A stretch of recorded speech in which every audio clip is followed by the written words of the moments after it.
Mr. Heroin. Dr. Sanjay Gupta examines an epidemic that has become a nationwide crisis and also potential political issue as well. Part one, the story of a 31-year-old recovering addict. We're meeting with politicians on this one to make sure that they understand just how huge this problem is. My name's Casey Caravan. I'm a volunteer at Hope for New Hampshire. I'm also a person in recovery now. You met with Jeb Bush? Yeah. How was that? They're all looking at me, and there's Jeb Bush sitting in the middle. And it was... The thoughts that went through my head immediately was, This is a way I'm for not Jeb worthy of Bush this. to talk about And his immediately family. I thought of Holly Sakala, the director for Hope for New Hampshire, saying, "Why not you?" And I thought, why not me? What don't I have to offer? What Casey Curavan is offering is a desperate story, tough to hear, about an epidemic of drug abuse that is claiming too many lives in New England. It's the number one thing somebody under the age of 35 is going to die from in my state. Beats out car accidents. If you're not paying attention to that, then you have no right to represent anybody. It's ignorant to ignore it. 14 months ago, drug abuse barely registered here in the Granite State. Now, it's at the top, more important to voters than jobs, the economy, taxes, you name it. OxyContin went off like a bomb in New England. It started with OxyContin. What many don't realize is that pills like these and heroin have a lot in common. In fact, they are so chemically similar that for an addict or an abuser, they are essentially interchangeable. No surprise then, 80% of heroin addicts started off using pills. How did that happen for you? Somebody in the hotel had offered us heroin.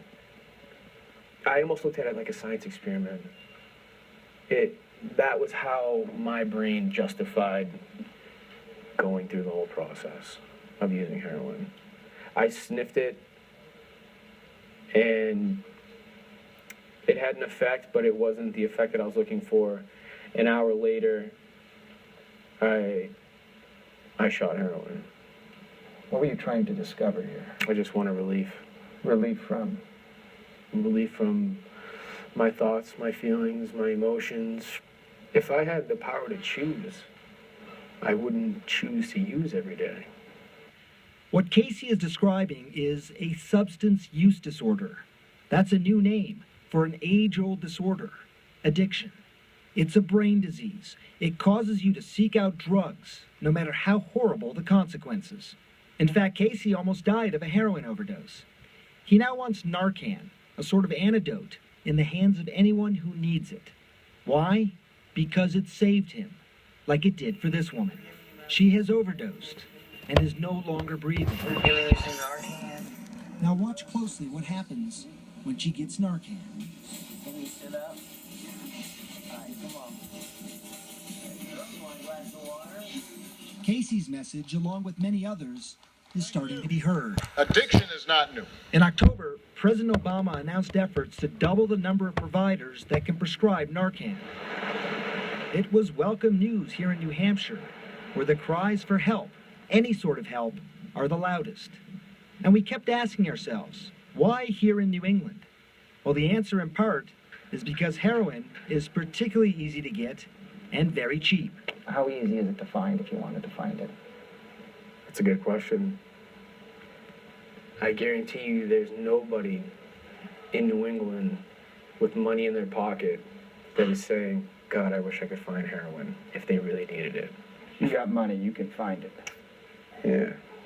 Casey hopes the days when he was out buying heroin stay behind him. He spends his free time now with his 3-year-old son and staying true to his recovery. Still, this wasn't the life he ever imagined, slowly becoming the new face of a former heroin addict. People think that a person suffering from alcoholism or addiction, they have this image that comes up in their mind. And I like to break that image. Because if I met you on the street, you wouldn't think that 2 years ago I was an IV heroin user. Yes, Casey Curavan is a new face, now tasked with taking the message of 23 million Americans currently in recovery straight to the candidates. Jeb Bush, Bernie Sanders, Chris Christie, anyone who could possibly stop this epidemic. I'd appreciate it if they use the same language, not those addicts, those people. Because those people are your moms, your dads, sons, daughters.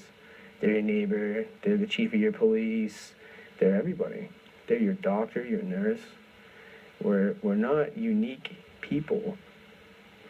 Just we have a chronic neurological condition that treatment is available and recovery is 100% possible. Dr. Sanjay Gupta, CNN, Manchester, New Hampshire.